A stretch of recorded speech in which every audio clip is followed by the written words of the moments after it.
کیا. اور حضرت ابراہیم علیہ السلام یہ سارے شرک سے پاک تھے. پھر اس کے بعد حضرت ابراہیم علیہ السلام کی آزمائش اس پر ختم ہی نہیں ہوئی. باپ کا جو ظلم و تشدد ہوا وہ ظلم و تشدد آپ برداشت کیے. اس کے بعد نمرود بادشاہ نے بھی جو ظلم و ستم کیا, یہاں تک کہ آپ کو آگ میں ڈالا.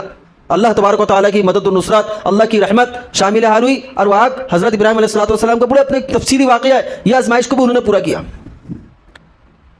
پھر حکم ہوا کہ اپنی بیگم کو اور اپنے بیٹے حضرت اسماعیل علیہ السلام کو, جو کہ ننھے سے تھے, شیرخوار بچے کو حکم ہو رہا ہے کہ جاؤ جنگل بیابان میں چھوڑ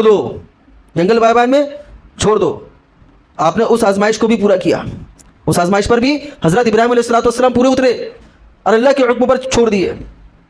پھر جب جوان ہوتے ہیں تو پھر حکم ہوتا ہے یا بنی انی ارا فی المنام انی اذبحک فانظر ماذا ترى, کہ میرے بیٹے میں جو خواب میں یہ دیکھا ہوں کہ میں تم کو ذبح کر رہا ہوں. اسماعیل علیہ السلام سے فرما رہے ہیں کہ میں تمہیں خواب میں دیکھ رہا ہوں کہ میں تم کو ذبح کر رہا ہوں. اب بیٹا بھی حضرت ابراہیم علیہ السلام کا بیٹا تھا. ستجدونی انشاءاللہ من الصابرین, اے میرے والد آپ کو جو حکم ملا وہ کریے, آپ بالکل کریے, اس کام کو انجام دیجیے, انشاءاللہ آپ مجھے صبر کرنے والوں میں سے پائیں گے. کیسی محبت کی ہوں گی حضرت ابراہیم علیہ السلام نے اللہ سے, تھوڑا اندازہ لگاؤ کیسی محبت کی ہوں گی, کیسا عشق ہوں گا اللہ سے, کہ اللہ کی محبت میں ظلم و تشدد بھی برداشت کیا جا رہا ہے بادشاہوں کا. اللہ کی محبت میں اپنے لاڈلے بیٹے کو, اپنے چہیتے بیٹے کو جنگل بیابان میں بھی بغیر چھو چھڑا کے چھوڑ دیا جا رہا ہے. اللہ کی محبت میں جوان بیٹے کو ذبح کرنے کے لیے بھی تیار ہو گئے.